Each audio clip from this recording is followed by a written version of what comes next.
11 வயசுல இருந்து ஷேர் மார்க்கெட்ல இன்வெஸ்ட் பண்ணி இன்னைக்கு உலகத்தின் மிகப்பெரிய கோடீஸ்வரர்கள்ல ஒருத்தரா இருக்கிறவர் தான் வாரன் பஃபட். அவர் பிறந்த தினம் இன்று. அவருடைய கதை ரொம்ப இன்ஸ்பிரேஷனான ஒண்ணு. 1930 வருஷம் ஆகஸ்ட் மாசம் 30 அமெரிக்காவுடைய நெப்ராஸ்கா ஸ்டேட்ல பிறந்தவர் தான் வாரன் பஃபட். அவருடைய அப்பா ஹாவர்ட் பஃபட் ஸ்டாக் புரோக்கரா இருந்ததுனால சின்ன வயசுல இருந்தே பணத்தை பத்தியும் பிசினஸ் பத்தியும் நல்லாவே அறிமுகம்ங்கிறது வாரனுக்கு இருந்துச்சு.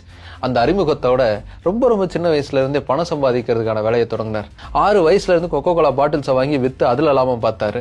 பேப்பர் போட்டு பணத்தை சம்பாதிச்சு அதை ஸ்டாக்ல இன்வெஸ்ட் பண்ணி அதுல லாபம் பார்த்தாரு. இப்படி $38 ஷேர் வாங்கி அது $100 போனதுக்கு அப்புறமா அதை வித்துலாம் பெரிய லாபம் பார்த்தாரு. இப்படி சின்ன வயசுல இருந்தே ஸ்டாக் மார்க்கெட்ல எப்படி பணம் பண்ணணுங்கிறத சொந்த அனுபவத்திலே கத்துக்கிட்ட ஒருத்தர் தான் வாரன் பஃபட். அதுல நீச்சல் அடிச்சு தோல்வி வெற்றின்னு எல்லாத்தையும் பார்த்து தன்னுடைய நிறுவனத்தை $100 பில்லியன் அமெரிக்கன் வர்த்துள்ள ஒரு கம்பெனியா வளர்த்தெடுத்தாரு வாரன் பஃபட். இன்னைக்கு அவருடைய வேல்யூ அப்படிங்கிறது $118 பில்லியன் அமெரிக்கன் அளவுக்கு இருக்கு. ஆனாலும் ரொம்ப சிம்பிளான லைஃப் ஸ்டைல வாழக்கூடிய ஒருத்தர். என் தேவைக்கு எது வசதியோ அது எனக்கு இருந்தா போதும் அப்படிங்கறதான் அவருடைய தாரக மந்திரமா இருந்திருக்கு. நமக்கு தேவையானதை மட்டும் வாங்கி தேவையில்லாததுக்கெல்லாம் செலவுகளை குறைச்சு வாழ்ந்தோனாலே பெருசா வளர முடியும் அப்படிங்கறத தன்னுடைய வாழ்க்கை மூலமா நிரூபிச்சு காமிச்ச வாரன் பஃபட் பிறந்த தினம் இன்று. வாரன் பஃபட்டுடைய கதை இன்னும் சுவாரஸ்யமானது. அதை பத்தி முழுசா தெரிஞ்சுக்கணும் அப்படின்னா பிக் பேங் போகன் வாரன் பஃபட் அப்படின்னு யூடியூப்ல சர்ச் பண்ணி பாருங்க, வீடியோ வரும், பார்த்து தெரிஞ்சுக்கோங்க.